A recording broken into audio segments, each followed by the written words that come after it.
የተከበራችሁ ኢትዮጵያውያን ሆይ እጃችን አፈር ካልነካ ጭቃ ካልነካ ካልደከምን የሚገነባ ሀገር የለም።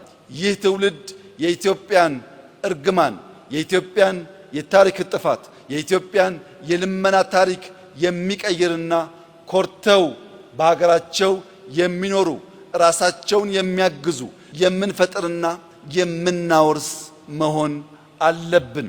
ለዚህ ታላቅ ተግባር የተመረጠ ይህ ትውልድ ኩራት ሊሰማው ይገባል። በዚህ ታላቅ ቀን ለመላው ኢትዮጵያውያን በተለይም ለወጣቶች በጣም በተለይም ለታዳጊዎች አደራ ማለት የምፈልገው ግሪን ሌጋሲ ፖለቲካ አይደለም። ግሪን ሌጋሲ ብሔር አይደለም። ግሪን ሌጋሲ ሃይማኖት አይደለም። ግሪን ሌጋሲ ጾታ አይደለም። ግሪን ሌጋሲ ጥቁር ነጭ አይደለም።